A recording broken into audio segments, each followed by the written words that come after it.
Hello everyone, welcome to my channel fiction created new feelings. मैं उम्मीद करती हूँ आप लोग अच्छे होंगे, हेल्दी होंगे, हैप्पी होंगे, अपना ख्याल रख रहे होंगे। चलो हम स्टार्ट करते हैं नेक्स्ट पार्ट, शो मी लव। लास्ट पार्ट में देखा था वांगजी कहता है कि हाँ वो पेंटिंग करता है, वो हमेशा से पेंटिंग करता आया है, उसने कभी भी पेंटिंग नहीं छोड़ी। लेकिन हाँ, दुनिया के सामने वो कभी भी पेंटिंग नहीं, उसने पेंटिंग बहुत पहले ही छोड़ दिया है और वो आर्ट हिस्ट्री पढ़ाता है। पर ऐसा नहीं है, वांगजी पेंटिंग करता है, वो हमेशा से पेंटिंग करता आया है, उसने कभी भी पेंटिंग नहीं छोड़ी। लेकिन दुनिया के आगे उसकी इमेज एक आर्ट हिस्ट्री के टीचर के नाम से है। वो बहुत फेमस आर्ट हिस्ट्री टीचर है, वो गोसू यूनिवर्सिटी का सबसे अच्छा टीचर है, वो बहुत अच्छा पढ़ाता है। लेकिन वो कौन कौन सी राज छिपा के रखा है इसके बारे में किसी को नहीं पता। वांगजी सोच रहा होता और कहता है इस बात के बारे में किसी को नहीं पता कि मैं पेंटिंग करता हूँ, केवल मुझे पता है और इस कमरे को पता है, बाकी किसी को नहीं पता कि मैं पेंटिंग करता हूँ। और सच बात तो यह है कि मैं कभी नहीं चाहता कि कोई जाने कि मैं पेंटिंग करता हूँ। वांगजी जो सोच रहा होता और फिर सोचता है कि विंग एक ऐसा पर्सन है जिससे मुझे हैप्पीनेस, मुझे खुशी मिलती है, मैं हैप्पी रहने लगा हूँ। मेरा चेहरा देख के लोगों को लगता है कि मेरे अंदर इमोशन नहीं है, मैं कोल्ड हार्टेड हूँ, बट ऐसा नहीं है, ऐसा बिल्कुल नहीं है। मेरे अंदर भी फीलिंग्स है, मुझे भी पेन होता है जब कोई मुझे इस तरह से बोलता है कि मैं कोल्ड हार्टेड हूँ, मेरे अंदर फीलिंग्स नहीं है। मुझे क्या पता होगा कि लोगों का दर्द कैसा होता है, ऐसा कुछ भी नहीं है। मैं अपने इमोशंस को नहीं दिखाता कि इसका ये मतलब नहीं है कि मेरे अंदर फीलिंग्स नहीं है। वांगजी जी ये सब सोचा फिर कहता है कि लोग जो जाके टेम्पल्स में मूर्तियों के सामने खड़े होकर उनसे प्रे करते हैं, उनसे बातें करते हैं, उनसे प्यार करते हैं, फिर मैं तो एक इंसान हूँ, फिर मुझसे इस तरह से बिहेव क्यों करते हैं? सिर्फ इसलिए कि मैं अपने इमोशंस को नहीं दिखाता, अपने चेहरे पे कोई इमोशंस नहीं दिखाता, इसकी वजह से लोग मुझे इस तरह से कहते हैं। पर कुछ भी हो, मेरी लाइफ में एक ऐसा पर्सन आ गया है जो मुझे बहुत ज़्यादा प्यार करता है और वो मुझे समझने भी लगा है। और मैं चाहता हूँ कि मैं अपनी खुशियों के लिए इस बार किसी को नहीं आने दूँगा अपनी खुशियों के आगे, चाहे कोई भी हो, चाहे ये समाज हो, चाहे मेरी फैमिली हो, चाहे कोई भी हो। मैं उस पर्सन को अपने पास हमेशा रखूँगा, चाहे कुछ भी हो जाए। और वो पर्सन सिर्फ मेरा है और उसके लिए मैं कुछ भी कर सकता हूँ। मैं तुमसे प्यार करता हूँ विंग, मैं सच में, पहले मुझे नहीं लगा था कि मैं तुमसे प्यार करता हूँ, लेकिन सच में अब मैं तुम्हें खोने से बहुत डरता हूँ। अगर किसी दिन तुम मुझे छोड़ के चले गए तो मैं शायद ही जी पाऊँगा। वांगजी ये सब सोच ही रहा था कि इतने में विंग की आवाज़ आती है कि वांगजी मैं जा रहा हूँ। विंग कि ये बात सुन के वांगजी अब अपने थॉट से बाहर आता है और वो डोर खोल के वापस नीचे आता है और वो विंग को टाइटली हग करता है, फिर उसके फेस पे किसेस करते हुए कहते कि ठीक है, अच्छे से अपना इंटरव्यू देना, गुड लक। अब इस बात पे विंग स्माइल करता कहता थैंक यू और वो वहाँ से चला जाता है। विंग जब वहाँ से चला जाता है, वांगजी अब अपने फिर से उसी रूम में आ जाता है और पेंटिंग करना स्टार्ट कर देता है। अब हमें दिखाया जाता है एक बहुत बड़ा सा कैफ़े दिखाया जाता है। विंग उसके सामने आता है और अपना फ़ोन निकालता है और वो उसी नंबर पे कॉल करते हुए उस कैफ़े में चला जाता है। कैफ़े में जाता है तो देखता है कॉर्नर पे एक लड़की बैठी होती है, उसके साथ एक लड़का बैठा होता है जो अराउंड 14 या 13 ईयर का लग रहा होता है और वो बहुत ही ज़्यादा शाय होता है। वो उस लेडी के पीछे बार बार चेयर से छिप रहा होता है। विंग जो फ़ोन करता है तो वो लेडी फ़ोन उठाती हुई थी, हेलो मिस्टर वेवोशियान। तो विंग कहता है कि हाय मैं इधर हूँ। तो वो कहती है ओह। अब वो दोनों ही हैंड शेक करते हैं तो वो कहती है बैठो। अब दोनों बैठते हैं तो विंग से वो पूछती है कि तुम क्या लोगे, कॉफ़ी या टी? तो विंग कहता है कि नहीं कॉफ़ी। अब दोनों ही कॉफ़ी ऑर्डर करते हैं और उस बच्चे के लिए मिल्क शेक। अब विंग कहता है हेलो मेरा नाम वेवोशियान है। तो वो कहती है हेलो मेरा नाम वेंचिंग है, मैं आपसे मिलकर बहुत ही ज़्यादा खुश हुई, सच में आप बहुत ही ज़्यादा हैंडसम है। विंग कहता है कि थैंक यू, वैसे आप भी बहुत ज़्यादा प्रिटी हैं।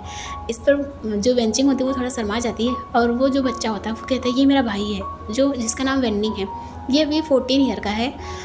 वैसे ये बहुत ही ज़्यादा शांत है और बहुत ज़्यादा शाय है, कॉलेज स्कूल में भी इसके बहुत कम फ्रेंड्स हैं और पढ़ने में थोड़ा सा वीक है तो, और इसे ड्राइंग बहुत पसंद है। तो मैंने सोचा कि क्यों ना मैं इसे ड्राइंग क्लास में डाल दूँ। लेकिन मैंने क्लास में डाला तो वहाँ पे भी वो 2-3 दिन गया, फिर वो सही से नहीं पढ़ पाता था, वो शायनेस की वजह से, और जो टीचर्स हैं वो ज़्यादा ध्यान नहीं देते थे। और मैंने सोचा कि उसे होम ट्यूशन क्यों ना लगाऊँ मैं, पर बहुत सारे टीचर्स को मैंने ढूंढा, नहीं मिले।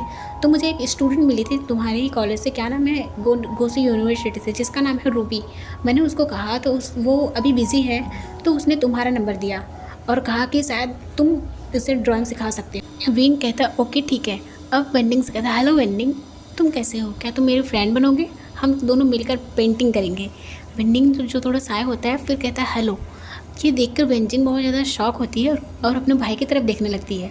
उसका भाई पहली बार किसी स्ट्रेंजर से डायरेक्टली बात कर रहा है, नहीं तो वो हफ्तों लग जाते हैं उसे किसी स्ट्रेंजर के साथ घुलने मिलने में। उसे स्ट्रेंजर के साथ घुलने मिलने में बहुत ही ज़्यादा दिक्कत होता है। ये देखकर वेंजिंग अब बिना बात को बढ़ाए विंग के सामने 2 मंथ का एडवांस में उसे सैलरी दे देती है। विंग के हिसाब से 2 मंथ का नहीं, ये 4 मंथ का लग रहा था क्योंकि बहुत ज़्यादा पैसा था जब वेंजिंग ने उसे दिया। और कहती है कि आप मुझे टाइम बता दीजिए, आप कब से आ रहे हैं। तो विंग कहता है कि मैं 3 दिन नहीं आ सकता, फ्राइडे, सैटरडे एंड संडे, बाकी डेज में पढ़ा सकता हूँ। तो इस पर वेंजिंग कहते ठीक है। और हाँ, वो अपने घर का नंबर देती है और कहती है कि जब आप मेरे भाई को पढ़ाने आएंगे तो आप और मेरा भाई ही रहेंगे, क्योंकि मैं जॉब पे रहूँगी और मेरे फैमिली में ऐसा कोई नहीं है जो घर पे रहे, तो आप समझ सकते हैं। विंग कहता है कि ठीक है, मैं समझ गया आप क्या कहना चाहती। आप ये चाहती कि जब तक मैं आपके भाई का ख्याल रखूँगा। तो वेंजिंग कहती है वाह, आप बहुत अच्छे हो। अब हमें दिखाया जाता है आधे घंटे के बाद जब मीटिंग खत्म हो जाती है, विंग अब कैफे से निकलता है, फिर अपना फ़ोन निकालता है क्योंकि वो बहुत ज़्यादा एक्साइटेड होता है ये बात वांगजी को बताने के लिए। अब फ़ोन निकाल के वांगजी को फ़ोन करता है। वांगजी फ़ोन उठाता है 2 रिंग के बाद।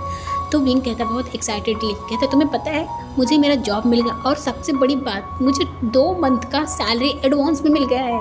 ये बात सुन के वांगजी के फेस पे स्माइल आ जाती है। और विंग कहता है कि वैसे अब तुम्हें पता है मैं और एक बात से बहुत ज़्यादा सैड हूँ। तो वांगजी कहता है क्या हुआ।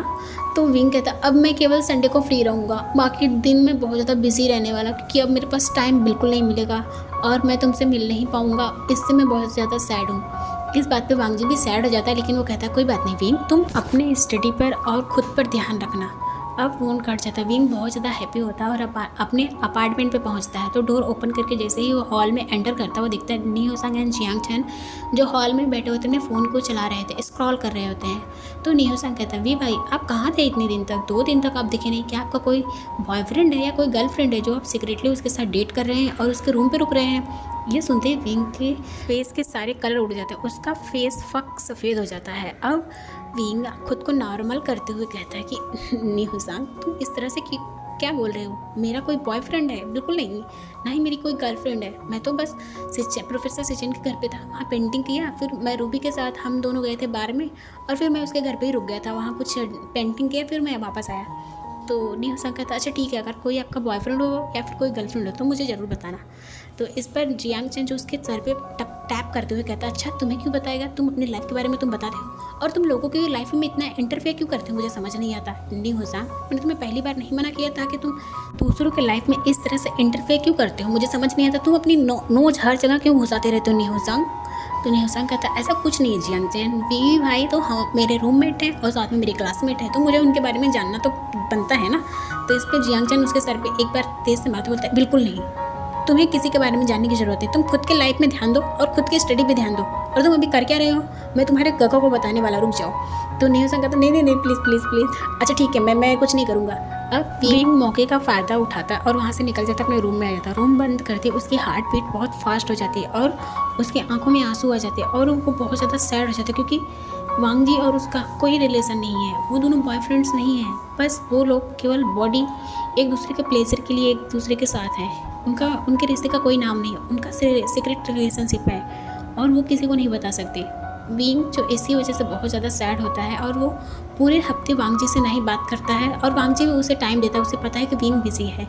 विंग जो पूरे हफ्ते वांगजी से बात नहीं करता और अपने पूरे स्टडी एंड पूरे काम में फोकस रहता है और वो वेनिंग के साथ बहुत अच्छा टाइम बिताता है, क्योंकि वेनिंग बहुत अच्छा लड़का है, वो बहुत ज़्यादा शाय है लेकिन सच में बहुत जल्दी वो सीख जाता है। विंग जो उसे पेंटिंग बताता है वो बहुत अच्छे से कर लेता है। विंग इससे बहुत ज़्यादा हैप्पी रहता है, क्योंकि जब भी वेनिंग के पास वो रहता है वो सब कुछ भूल जाता है। वेनिंग बहुत ज़्यादा इनोसेंट है और बहुत क्यूट है। विंग उसे टीज़ करता है तो वेनिंग बस बहुत ही ज़्यादा ब्लश करता है और अपने फेस को छुपा लेता है।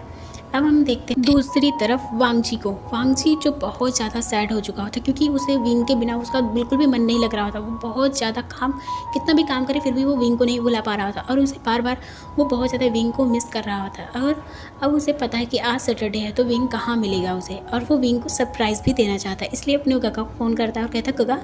तो वांगजी का एक फ़ोन पर ही सचिन फ़ोन उठाता है, कहता है वांगजी क्या बात है, तुमने मुझे पहली बार बहुत दिनों के बाद फ़ोन किया है। तो वांगजी कहता काका मुझे आपको कुछ देना था, आपको पता है ना कि मंडे को आपको वहाँ उस मीटिंग में जाना है, तो वो कार्ड मेरे पास है, मैं आपको दे दूँ, आप कहाँ पे हो। तो उसके काका कहते हैं कि मैं फार्म हाउस पे हूँ, तुम आ जाओ। तो वांग जी कहता ठीक है मैं 10 मिनट में आता हूँ।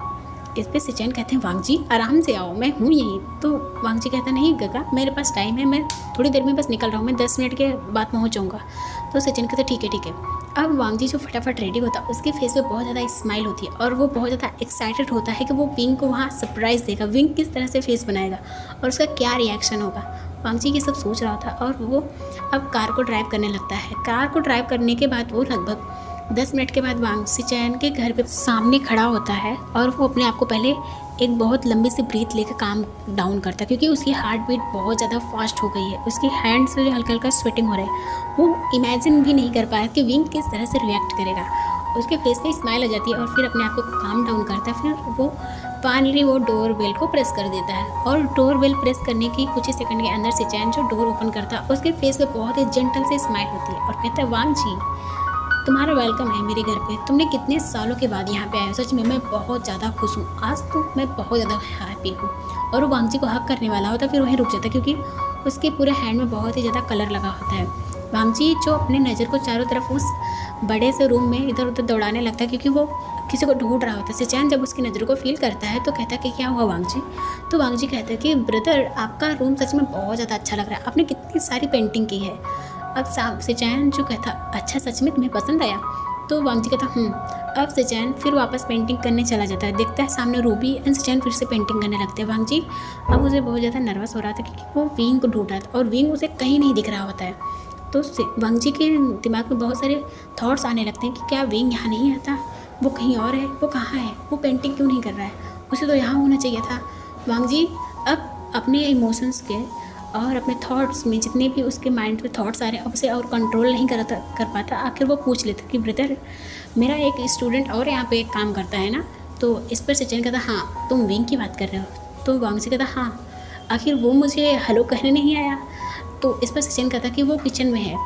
वांग जी के पैर अब वहाँ एक सेकंड के नहीं रुकता और वो किचन की तरफ चलने लगता है। अब वो बहुत जल्दी जल्दी किचन की तरफ आ रहा होता है और उसकी हार्ट बीट जो बहुत ही ज़्यादा फास्ट हो रही है, जितना तेज़ी से वो किचन की तरफ जा रहा है उतनी उससे कहीं ज़्यादा उसकी हार्ट बीट जो फास्ट होती जा रही है। अब वांग जी जैसे किचन के डोर के सामने आके रुकता है, सामने का सीन देख के उसकी आंखें शौक से बहुत बड़ी हुई हैं। सामने वो विंग को देखता है जो अभी आटा गूंथ रहा है। ये देखकर वांग जी की अब गुस्से के पारा बहुत हाई हो जाता और वो बहुत तेज़ी से कहता विंग।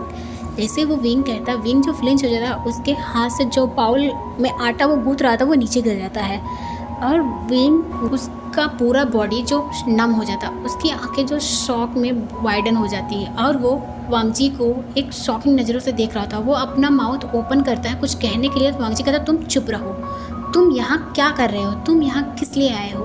अब ये बातें जब सिचैन सुनता है वांग जी को इस तरह से चीखते हुए और चिल्लाते हुए तो वो दौड़कर अंदर आता है। वो देखता है वांग जी को। वांग जी को कहता है कि वांग जी तुम क्या कर रहे हो, तुम इस तरह से चीख क्यों रहे हो।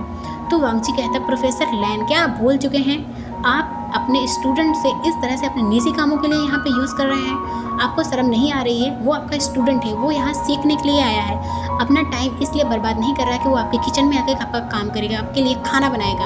अगर आपको इतना ही ज़्यादा शौक है तो अपने लिए सर्वेंट रख लीजिए, वो आपका सर्वेंट नहीं है। सिचैन कहता वांग जी तुम बहुत ज़्यादा बोल रहे हो, तुम शांत हो जाओ।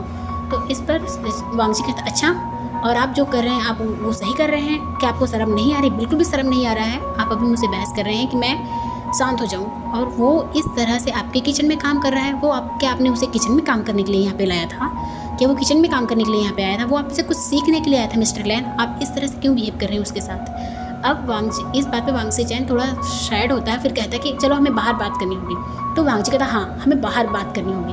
अब ऐसा कहे कि दोनों ही जब बालकनी में आते तो सिचैन कहता वांग जी की क्या बिहेव है। तो वांग जी कहता गुस्से में कि ये कौन सा तरीका है, वो आपका स्टूडेंट है, आप उससे खाना बनवा रहे हैं, आपको शर्म नहीं आ रही है। ब्रदर मैं सच में आपसे इस बात पे बहुत ज़्यादा डिसअपॉइंटेड हूँ, मैंने कभी नहीं सोचा था कि आप इस तरह से भेदभाव करेंगे।